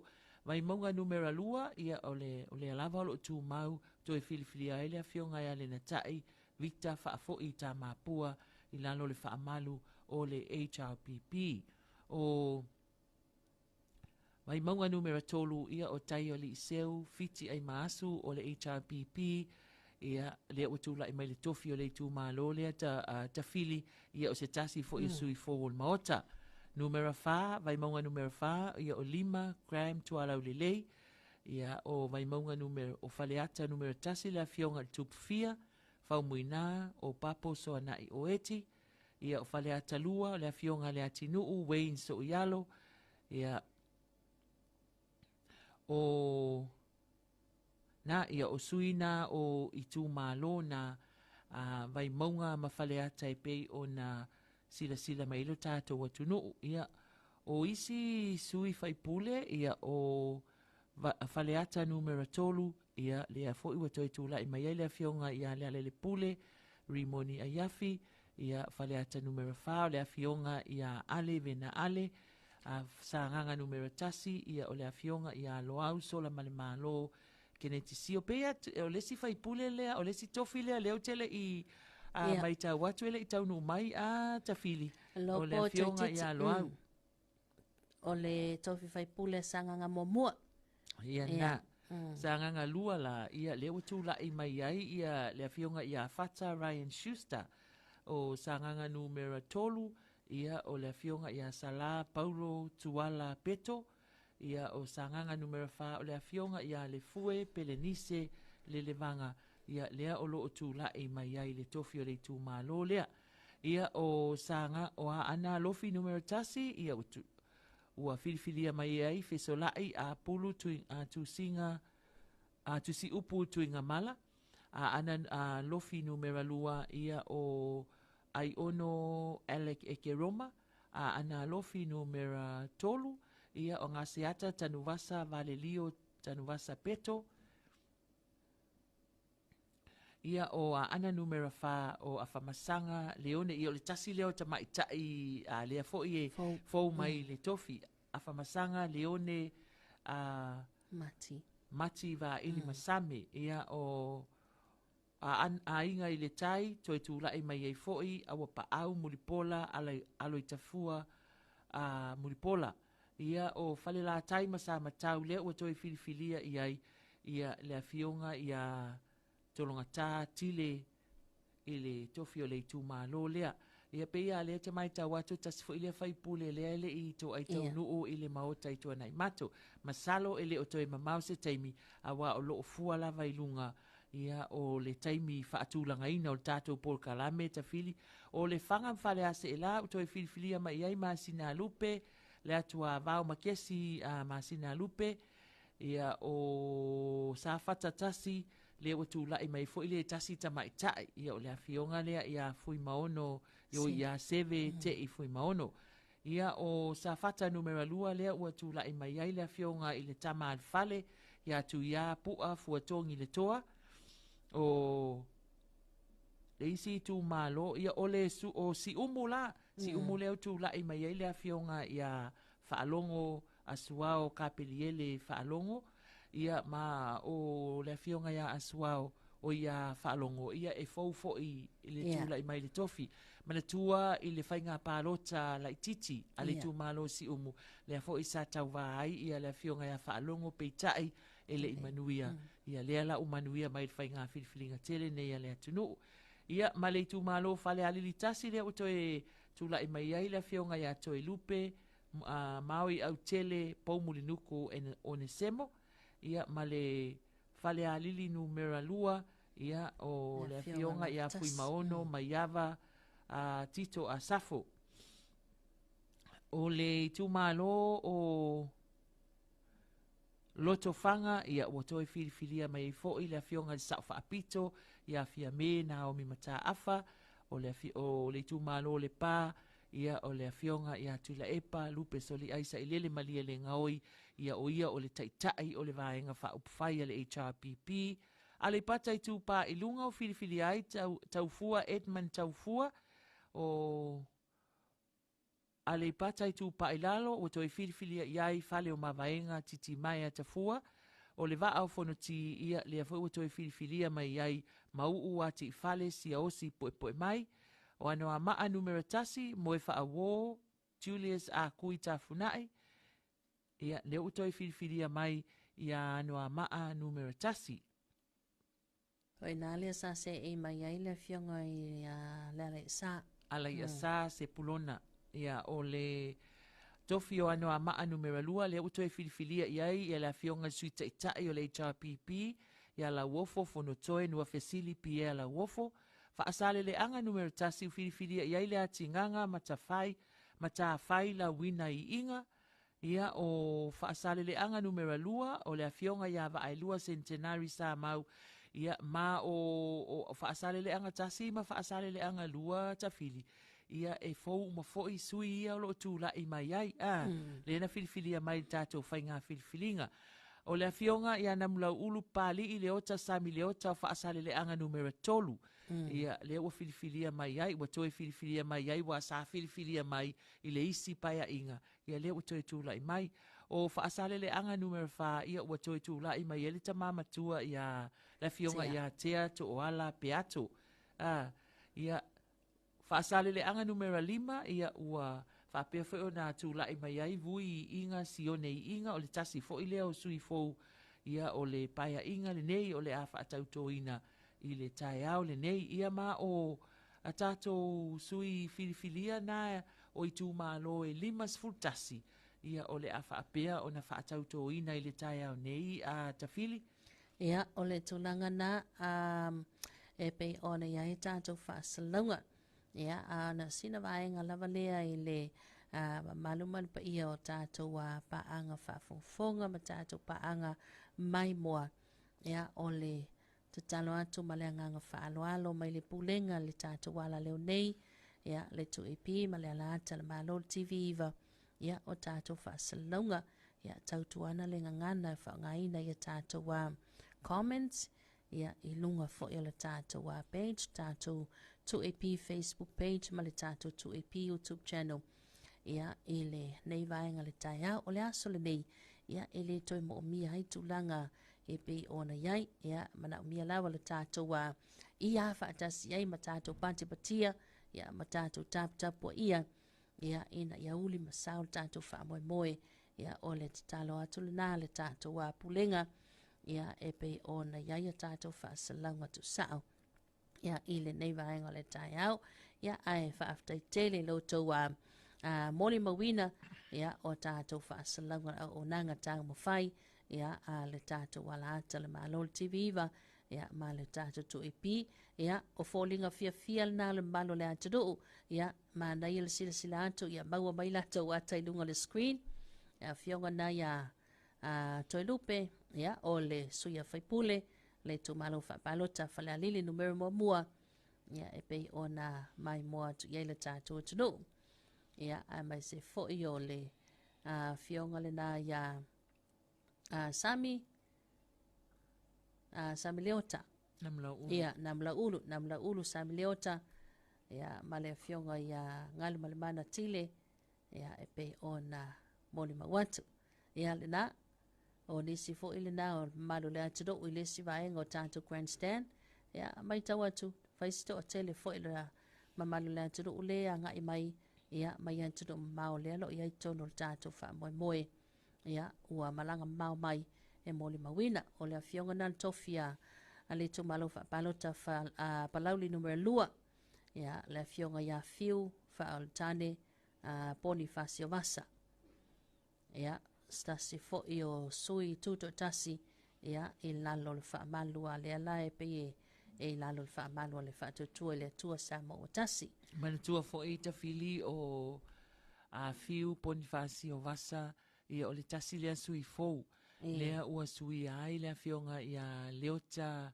laki la mo stelsi o lea sa tu lai mai le tofi o le tu malo palauli numero lua o le mai tawatu le wanga i mai to ai tau nuu foi ia le fionga le sao whapito ia le fionga ia fia me Naomi mata afa ia o le ia o le fo isa tula i mai le tau aveina o le foe ia a le sa avea ma tamaitai palemia ia i le paia inga lona se fulu ma le fitu na sei ma vai atu nei ia o le ua toʻai taunuu feiloa iā tu foʻi ia isu ia faipule ia e totonu o le maota ia ma alala foʻi ma papaau i lona nofoaga e pei o le faasili tonu ia e alala ma papaau ia i lenei taeao o le foʻi ua toʻai taunuu atu ia le afioga ia le ale le pule rimoni ai afi ia e totonu o le tatou malu nei ia feiloa iā tu foʻi ia i uso a faipule a maise le mamalu faipule tonu o le tatou maota ia i lenei taeao ma felo i atu ia i le afioga le saʻo faapito fia me Naomi ma taafa Ia ua toʻai taunuu le afioga le hero. E pe ona whaingoa ina ai ia le afionga ia le pule ia o le itu o le tofi lea o le itu malo o faleata numero tolu. Lea ua o la tauto e fili mai le afionga ia le pule ia ese le matango fie o le vainga lea i le mai tau atu ia whilo ai atu i ona uso a whai pule i le la fo i tu. Io e po le alava le itu o le ale lanu tātou te iai e tātou ese senga ai o le taiao le nei, o le taiao o le whealofani, o le taiao le file mu, ma le taiao le tātou tutu whaatasi, ia o le whaatau tō ina o tātou taitai o le tātou malo, o le pāle mene, lona se fulu ma le valu, sa moa. Whelo e atu le afionga i le tofi o whaleata numero tolu, i le tofi whaipule o whalea lupo, le afionga te maitai, ia tima, ia leota tima le vai, ia e au ia whapea fo'i manisi o sui whaipule o le nā fo'i tū ia po le tua ngai fo'i ia a whapea o na sila mi o le mamalu o le tātou watunu o ia o lo o whapea o na se ei mai o lātou wafi o anga ia mo le mōli mauina fo'i o le wha moe moe o le nei tai au ia ai na ona toe wha amena tuatu i lo tātou watunuu, ia o loo whaapea na mai mo mai lunga o le 2AP Facebook page, ia pe lava o na sauno atu ta pepe, ia tātou tutu whaatasi le nei tai au, mai moa mai, ia ma le anganga o le whaaloalo, ai mai se fo ia tātou sauno anga i whai mai lunga o tātou comments, ia se i tautua nā, se ia lolofa, ia o loo whaapea na sila ma mai moa, le lalolangi ma le mamalu o le tātou watunuu ia o lo o whaia le tautonga po le sauninga i whaatautoina ai o tātou taitai. O taitai o le tātou malo ma le atunuu lea o le a whaataunuina i le tai au nei. Ia o lo o whaapea lava o na toa file mu mea uma o lea ua iwa minute o te ai nei le tu la e iwa ia mai manatu la e leo toe mamau se taimi o le awhatonu o le iwa lea o lo fa apolo kalameina e a mata loa ia ai le sauninga o le whaatautonga i le tai au nei. Le tautua a le si ufafonga o Samoa le 2AP ia whaapea fo i le ala ata le TV iwa o lo tu sa awatu ana whaasalaunga mai le maota i tuana i mato a wale wha amoe moe o le nei tai au. Mana tua e a mata le sauninga alotu na so o ai lea ma le sauninga wha apale mene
ilo tātou tunu. Ia, whabalo, mai tawantu tele lava I la tōlo, mai mo mai tātou penga te whai langi, ele nei tai au. Ia, malo fo ia o tau tānu sanga, malo te talo, malo tā puai. Ia, via ia le li o tātou ia ele nei tai au. Nei ele flanu lanu wa ele mau tai tuana I mato. Papa e mu ia flanu.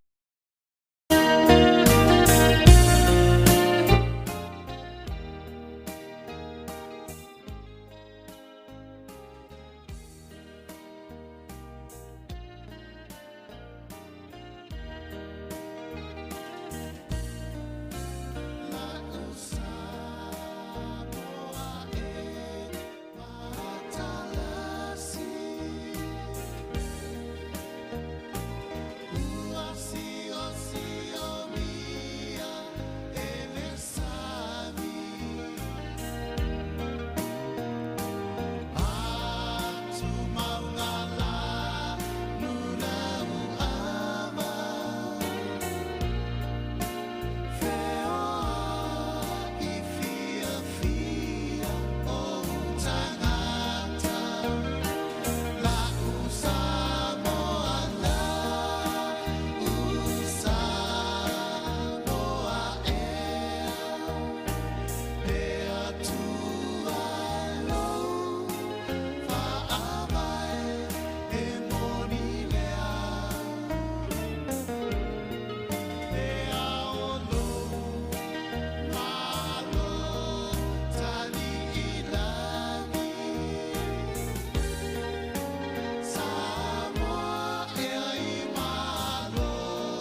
Ne mai tau watu te Filipepe wa tau nuu isi a tātou mālo whaalo alongia i le nei tae au manatua o le afionga le Kovansili ia o loo whaapea o na malanga mai malana au malanga mai a Amerika Samoa ia e moli mawina le wha moe moe nei ia whaatalo whātua ia Amerika Samoa o loo tāputapua i mai ia i whanua ia a o malanga mai ia le afionga le Kovana ma le au malanga ia mole moli mawina o le wha moe moe ia ma le wala au lia whaapitoa ia i le whaatautoina o le pāle mene lona se fulu valua Samoa i le tae au nei.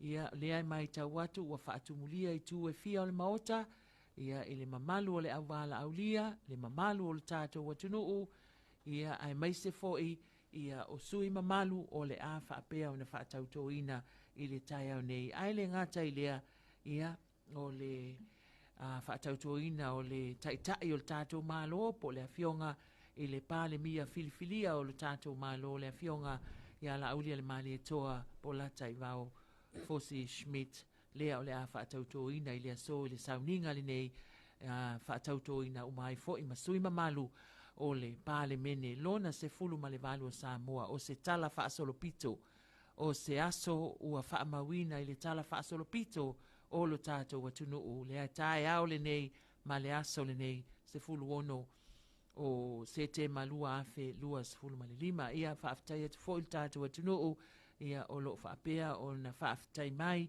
i le tātou ngā nuenga o tu sa watu o whaasalaunga malo lava ia tāpua i maia o le a whaapea lava o na longolongo puia li i lo tau mamalu ia awa le tātou whaamoe moe i le nei tae au lo o toi mamau se taimi lea ua lua se fulu matasi minute ua te ai nei le tu laiva afa le tu laiva ia o na whaapea leo o tu sa watu le sauninga i le nei tae au manatua e amata i le atua ia e whaai ufo i le atua e amata le sauninga alotu e taitaia lea ia e le susunga i le whaawhiangainga ia Reverend Pānapa Fata To'o o le Kalesia Whaapotopotonga Kerisiano i Samoa i Sasina i le motele i Salafai. Taunuu le isi sui o le maota ia le awhionga ia loau sola male malo kene tisio ia lea ua tau a taunuu i le maota i tuana i mato ia awa whaapea o na fifio uma ia le tele o sui whaipule filifilia o i tū malo i limas futasi i totonu o le maota i tuana i mato ta Filipepe. O se tasi fo i tātou wala ulia whaabitoa mai le malo Amerika Samoa, le whaafunga mai le tātou tunu u lea ua to ai tau nuu ma se e, ia e te tonu tātou malu nei, ia o le awhionga ia toa olo ma naia fruen, ia o le presidente o le senate ia Amerika Samoa, ia pe o na malanga whaatasi mai ma le awhionga i le kovana, ia ia tātou sui ia, tātou wala ulia whaabitoa ia mai le tātou auso ia ele moto fia fianga i pe ona iai ia sesilanto le fionga na ia pali sunga pali ia mai se fo le a fionga ia palu salue ia oni si fo i o tamali il tātou tunu ia sa ia ila lato sao i tutono mauta le pali mene ia ilo tātou tunu telo niso tau sanga watuna iatu ia e pe ona o le fionga ia palu salue ia o le na malanga mai ta fili o ia lea o lo o avea makone sula o le malo Samoa i New Zealand au kilani ia palu salue ma le faletua ia malelenga ia le pe ona ta ua o lo o awai tonu o le maota i tuana i mato mo le whapea fo i ona malanga mai ia mo le awai mai i le sauninga whaapitoa o le nei aso ia i le tala whaasolopito o le pāle mene o Samoa o le whaatautoina o sui mamalu o le pāle mene lona sifulu ma le valu. Manai al tūlanga nā o le ai ia o te loa o le to te le lavo na ia tātou a tangata ia lea lo a maiso te mali il tātou tudu ia o lo o iai wha ia lato o nanga ia tudu o mabau o le anganga le nā e na ia mawhai o na anga i mai ia e moli mawina mawhai fo isa lato sao le sauninga tele nei il tātou o tunu ia e pe ona ia ile nei vaenga le tai au ia ai e tantu nunga maui ia o le a tu ina to i loa tātou whaasalunga ia i tōna i mato ia mō le nei taimi o le tai au ia tātou mo le amatalia lo ia o tātou whaasalunga.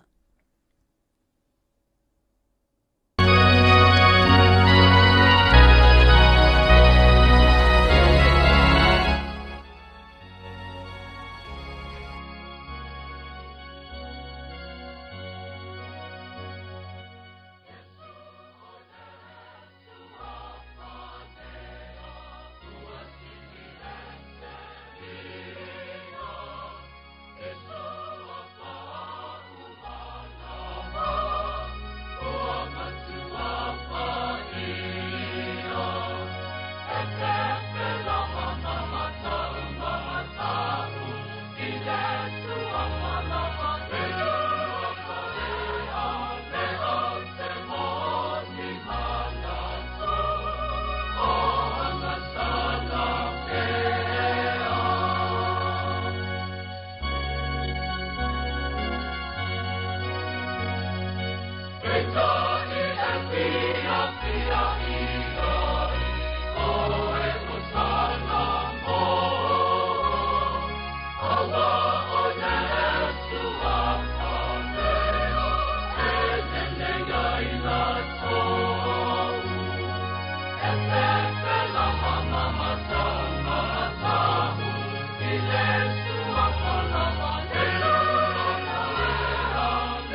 O le ua anga tonu ulu le tu mina ma le tu mena nei le fota.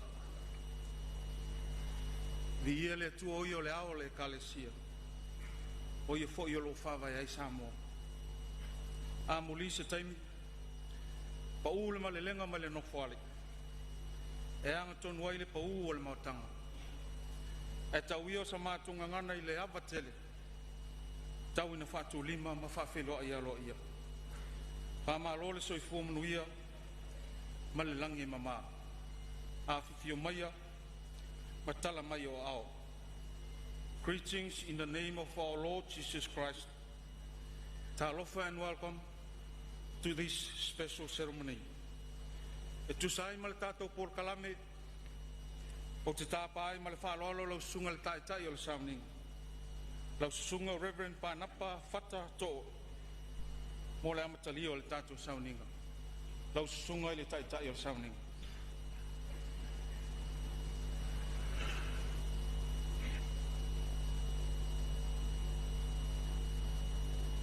Vai ane le pauo le maota o lo fio ai le atua i le menei. O te ofo alofa mwhata alofa atu i le suafa mamanu no tātou li o Yesu Keriso. O maia si o tātou tāpa i atu o tātou tua. O maia tātou alalanga fie i le lii. Ia tātou alalanga i le papa lo tātou o le tanga. Ia tātou atu o na luma malivi inga. Ia tātou alalanga ia te iei pese. Ia tātou wifo ma ia tātou punu nou.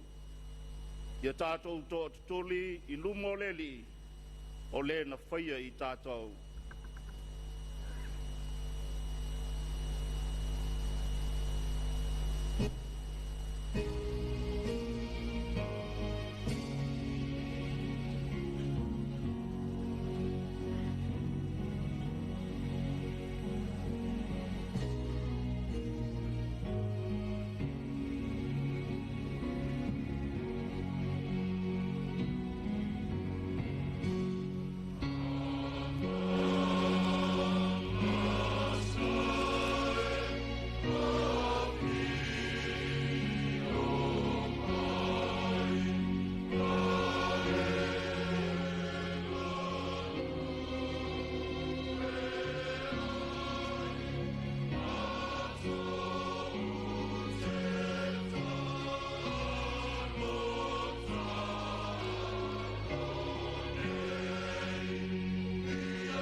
Tātou tālo mo le nganga pa ia.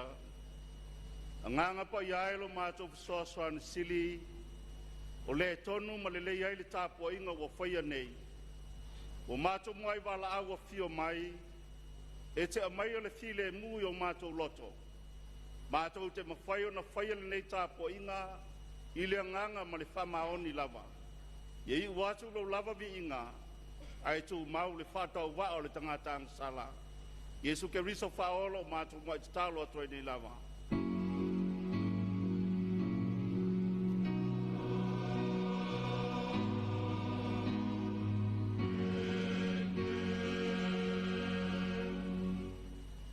Tātou vi ia le atu e le pese o saunia le ofai pese le ofis o fono.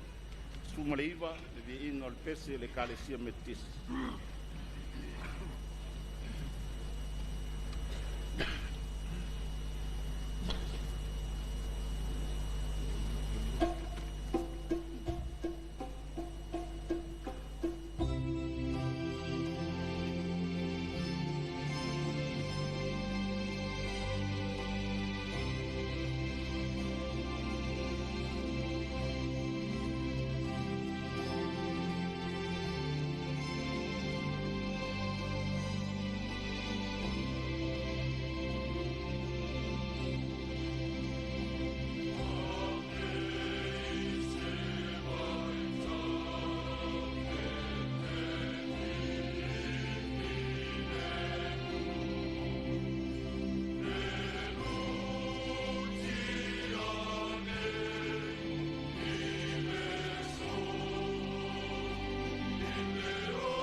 tātou whasanga tia tātou tārsanga, o le talo le whaaftai, o le whātou senga, ma tui nātu nisi o tātou manaonga, o le au tōlolo wina nisi o mtau, ai te talo ma le tofi le mū le tāpo inga, tātou uifo ma te talo ilo tātou tua.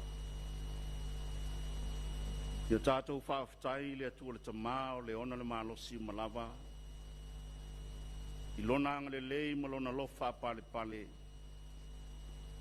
Wa fuai le tai au fou, o le tai au manino, ma le tai au titoa.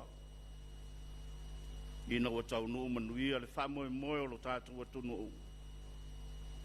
E ala I lana sailinga ma le filifilinga. O I la tau wa fuai le ni sauninga le ni tai au.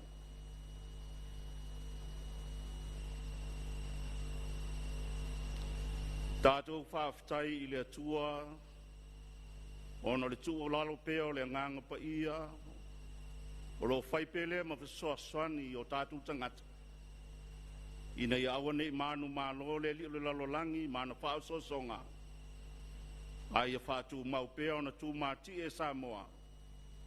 E ala e lana whitau siai, malanaanga whea loloa.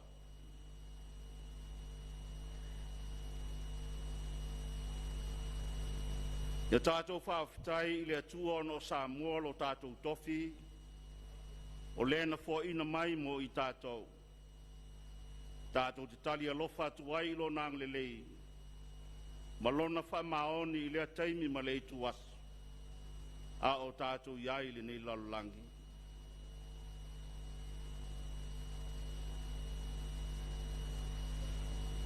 Ia tātou whaaftai whaatasi I le atua, ono o tātou uso mai whaf. E o loang le lei ma lo lofa mai. Ma visoa swani li tau watina ina o si o tātou malo.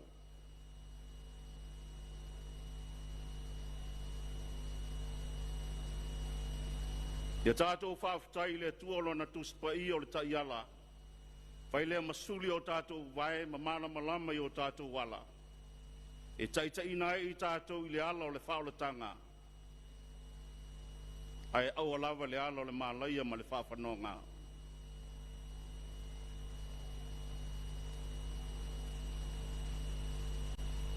Ia tātou whawhatai le tua ono o tāleni ma ngā waa. O lo ma manui nai ana tama whanau. A wā le tauto ino lo tātou atuno. I le māta whele o tō whinga. Mō tātou wala wina. Whaaftai le kalesia o lana I tūpā. Ai maise le nofu te tālo mpuna nou. A wāle manui o Samoa.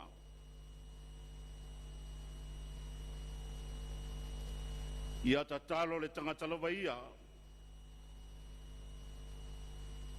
I ofo ina atu lana whaaftai I leli. O lona alofa ma lona whamaoni wa telena wā. Ia tātou whātou ese I le atua. Ono I tātou o se atu no e whaawai I le atua. A wa tele na tātou ese mai ala o leli. Tātou whātou ese I le atua. Ono o manino o tātou wa aila na tula fono. A wa tele na tātou solipala. Ono le whātino ino o tātou lava mana onga. Whāto ese na umatua le tala le lei lau whanua Samoa. Ao le lawa I tau tai ma tau whanga I tātou. Ono le tele o mea wato sina I o tātou loto. Wā fua no tātou le manino le whalongo. I le atua malan tala le lei.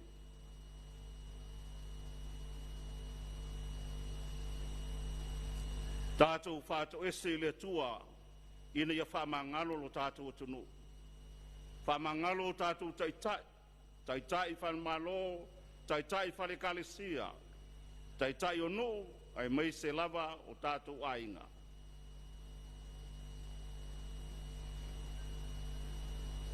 Ia whātou ese le tangata lawa ia I le tua, I ni mea wa lapele na au nanga, wa le tonu ai o nala.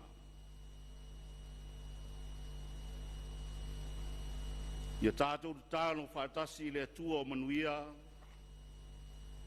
Ina ia na whamanuianga I lunga ia Samoa. Ai mai sei lātou nei wa tō fia mai whilwhilinga ai tūmalo. Ina ia māta tāu la wa fio. Mālo lofa ia ta oe. E manuia ele taita ina o Samoa. Ia whamanuia ele ama manu lo tātou o tono ma le masiof. O le fono sui tō fia ma whalitua. Whamasino sili ma le whalitua.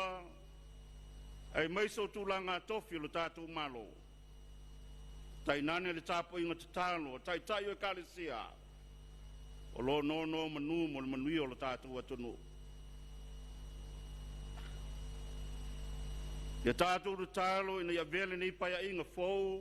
Wa tātou o wai le nei asu. O se suinga le leilea mo le amatanga, ma le ngā solonga mo le lumanai. Ina ia tapule lawa fio manuia, e tai ala inai o lātou wala. Ina ia lātou maua le no whalofani.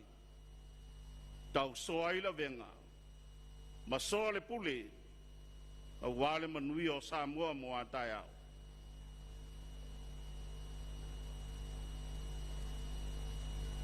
Ia tatalo le tangatalawa ia se mea mamafa ilo na finangalo ile nei tu wasu.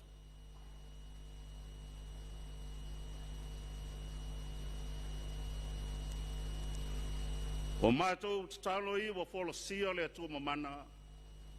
Pātasi ma le whanau na unga o mātou loto. A iai lava ni mea te sila fia e manui ai Samoa. Ta tala mai puna o whamanianga. Se te mi wheo mātou whalongolongo lo whetalai mai. Tā pena whale a ngā ngai lo watunu. Ai mai se lātou wa aunga iai le whamoe mo le nei asu. Ina ia ta pena le tino le mawhau whau ma le nganga. E whai ai lātou ma o mea whinga aluenga. E tau tua si o mātou watunu. O nisi o te tālo mo wheo na whale o ina. Pātasi ma le telo te tālo I le loto o le tangata. Talia mai. E ala ia Yesu ke riso le li whaola. O lena o ia te mātou te tālo, lo mātou ta mai le langi. Ia pa ia lo suafu.